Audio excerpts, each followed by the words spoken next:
சட்ட மாமேதை அண்ணல் அம்பேத்கர் அவர்களின் தேர்தல் அறிக்கையும் இன்றைய அரசியல் நிலைமையும் பற்றி நமது கடையர் டிவியில் தெளிவாக என்ன என்பதை பற்றி பார்க்கலாம். சமூகத்தில் நிலவும் சாதி தீண்டாமை கொடுமைகளையும் பாகுபாடுகளையும் அரசியலின் பங்கேற்பின் வழிநீர் செய்துவிடலாம் என்று அரசியல் செயல்பாட்டாளர்களுக்கு மக்களும் நம்புகிறார்கள். அதனால் தான் சமூக பண்பாட்டு மாற்றத்திற்கான செயல்பாடுகளுக்கு முன்னுரிமை அளிப்பது இல்லை. சமூக பண்பாட்டு தளங்களில் பட்டியல் இன மக்கள் புறக்கணிக்கப்படுவதைப் போலவே அரசியல் தளத்திலேயும் பட்டியல் சமூக கட்சிகளும் புறக்கணிக்கப்படுகிறது. பட்டியல் சமூக தலைமையிலான ஓர் அரசியல் கட்சியை எல்லோருக்கும் பொதுவானதாக இச்சமூகம் பார்ப்பது இல்லை. ஆனால் பட்டியல் இன சமூகம் அல்லாதவர்களால் தொடங்கப்படும் கட்சியை எல்லோருக்குமான ஒரு கட்சியாகவே ஏற்கிறது. சட்ட மாமேதை அம்பேத்கர் அவர்கள் 1942 தொடங்கிய அனைத்து இந்திய பட்டியல் சாதியினர் கூட்டமைப்பு, அதாவது பொது சமூகத்தின் பெருமளவு தாக்கத்தை ஏற்படுத்த இயலாமல் போனதற்கு இவையெல்லாம் காரணங்கள். அதே நேரத்தில் அம்பேத்கர் அவர்கள் 1951 இக்கூட்டமைப்பு சார்பில் வெளியிட்ட தேர்தல் அறிக்கை நாட்டின் வளர்ச்சியிலேயும் பெரும்பான்மை மக்களின் முன்னேற்றத்திலேயும் அக்கறை கொண்டு இன்றளவும் பின்பற்றத்தக்க தொலைநோக்கு திட்டங்களை முன்வைத்திருக்கிறது. அதாவது பிற்படுத்தப்பட்ட தீண்டத்தகாத பழங்குடி மக்களை உயர்கல்வி மற்றும் வேலைவாய்ப்பில் உயர்த்துவதே பட்டியல் சாதியினர் கூட்டமைப்பின் செயல் திட்டங்களின் முதன்மையானது என்று அம்பேத்கர் குறிப்பிடுகிறார். தனி மனிதனுக்கான விதைக்கப்பட்ட நிலத்தின் அளவு தொடர்ந்து வீழ்ச்சியடைந்து வந்திருக்கிறது என்று குறிப்பிடும் அம்பேத்கர் அவர்கள், வறுமை ஒருபுறம் விவசாயம் மற்றும் தொழில்துறையில் அதிக உற்பத்தினால் ஏற்படும் சிக்கல், மறுபுறம் அதிகளவு மக்கள் தொகை வளர்ச்சியை கட்டுப்படுத்தும் சிக்கல் என்பதனால் பட்டியல் சாதியினர் கூட்டமைப்பு வறுமைக்கு எதிராக இரு புறங்களிலும் இருந்து போராடும் என்கிறார்கள். உற்பத்தி வளர்ச்சிக்கான எந்த திட்டமும் இந்திய விவசாய சீரமைப்பு கருத்தில் கொள்ளாமல் மேற்கொள்ளப்பட்டதால் அது ஏமாற்றத்திலேயே முடியும் என்றும் சுட்டிக்காட்டுகிறார். இந்தியா ஒரு விவசாய நாடாக இருந்தபோதும் நிலமற்ற விவசாய தொழிலாளர்கள் பெருமளவில் உள்ளனர். அவர்கள் மிக மோசமான வாழ்க்கை நிலையுடன் நில உடைமையாளர்களால் சுரண்டப்படுவர்களாகவும் இருக்கிறார்கள். அவர்களில் பெரும்பாலானோர் ஒடுக்கப்பட்ட சமூகத்தினராகவும் பிற்படுத்தப்பட்ட வகுப்பினராகவும் இருக்கிறார்கள்.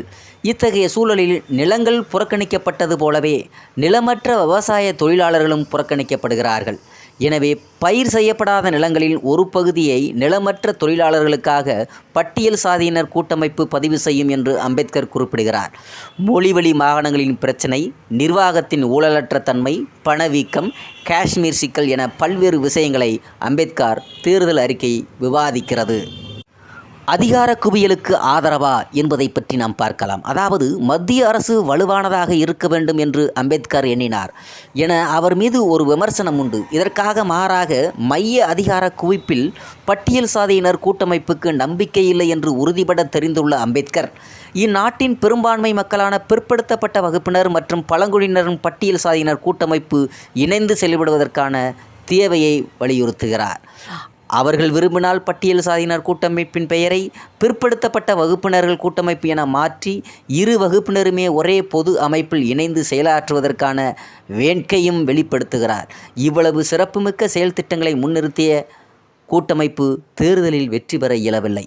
அதாவது அரசியல் அதிகாரம் 1936 சுதந்திர தொழிலாளர் கட்சி, 1942 அனைத்து இந்திய பட்டியல் சாதியினர் கூட்டமைப்பு என இரு அரசியல் கட்சிகளை தொடங்கிய அம்பேத்கர் 1949 வெளிப்படுத்திய கருத்து மிகுந்த முக்கியத்துவம் வாய்ந்ததாக இருந்தது.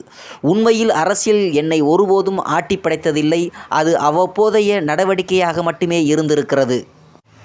ஒரு வரலாற்று மாணவன் என்ற அடிப்படையில் அறிவாளமிக்க பார்வையுடன் அணுகினால் ஒரு சமூகத்தை புத்துயிரூட்ட அரசியல் எவ்வளவு முக்கியமானதாக இருப்பதாலும் சமூக பொருளாதார நெறி சார்ந்த கொள்கைகளே வேறு எவ்விடத்தையும் முதன்மையானதாக எனக்கு தெரிகிறது.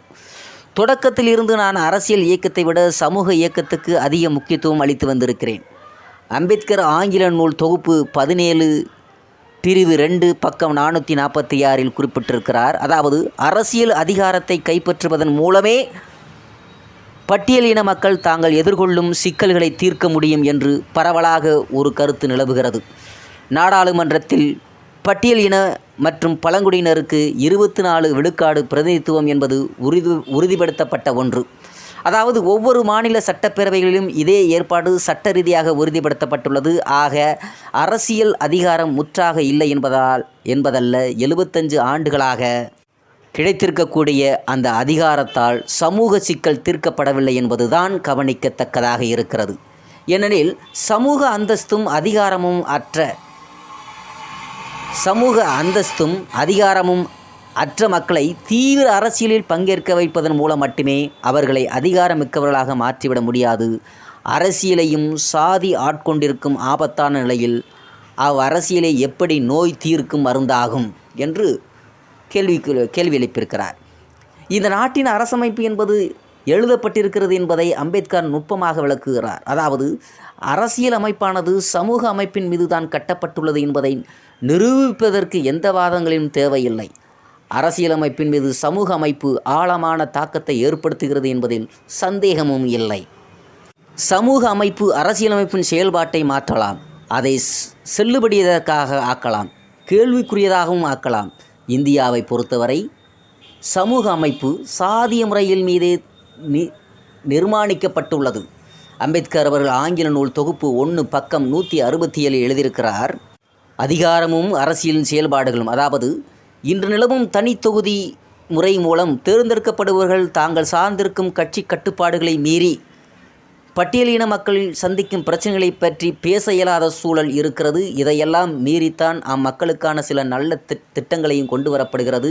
இவை சமத்துவமற்ற சமூக அடிப்படையால் ஏற்படும் இன்னல்களுக்கான நிவாரணங்களைத்தானே தவிர தீர்வுகள் அல்ல.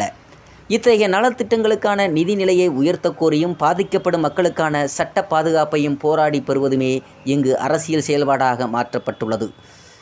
தொன்று தொட்டு நிவாரணங்களையும் பாதுகாப்பையும் கோரி பெறுவது அரசியல் அதிகாரமாகாது. அரசியல் ரீதியாக இப்பிரச்சனைகளுக்கு தீர்வு இல்லை என்பதனால்தான் வலிமை பொருந்திய பிற சிறுபான்மை சமூகங்களோடு பட்டியலின மக்கள் தாங்களை அடையாளப்படுத்தி கொள்ள வேண்டும். அதில்தான் அவர்களின் பாதுகாப்பும் சுயமரியாதையும் அடங்கியிருக்கிறது என வலியுறுத்திய அம்பேத்கர் தன் இறுதி காலத்தில் அதற்கு செயல் வடிவம் கொடுத்தார். அதிகாரத்தின் பலனை அச்சாதியைச் சார்ந்த ஒரு சிலரை அனுபவிக்க முடியும். அதிகாரத்தின் பண்பு நிலை அது. எனவே தான் அம்பேத்கருடைய போராட்டம் அதிகாரத்தை நோக்கியதாக இல்லை, மாறாக அது சாதி மத வர்க்க பேதமின்றி ஒட்டுமொத்த சமூகத்தையும் ஜனநாயகப்படுத்துவதாக இருந்தது. அதனால் தான் ஜனநாயகம் என்பது ஒரு அரசியல் செயல்பாட்டோ அரசாங்கத்தின் வடிவமோ அல்ல, முதன்மையாகவோ அது ஒரு கூட்டு வாழ்க்கை முறை என்பது தெளிவுபடுத்தி அதற்கொரு புதிய பரிணாமத்தை வழங்கினார் அம்பேத்கர் அவர்கள். அரசியல் சாசனத்தை விரைவில் ஒரு சமூக ஜனநாயகமாக மாற்ற வேண்டியதன் அவசியத்தையே அவர் அரசியலமைப்பு சட்டத்தின் வாயிலாக பிரகடனப்படுத்தினார். அது மட்டுமல்ல, அம்பேத்கர் தம்முடைய இறுதி காலத்தில் 10 லட்சம் மக்களை சாதியின் நுகத்தடியில் இருந்து முற்றாக விடுதலை செய்தபோது எவ்வித அதிகாரமும் அற்றவராகவே இருந்தார் என்பது குறிப்பிடத்தக்கது. ஏப்ரல் 14 டாக்டர் அம்பேத்கர் அவர்களின் 133வது பிறந்த நாள். 2024 நாம் அவரது பிறந்த நாளை கொண்டாடுகிறோம்.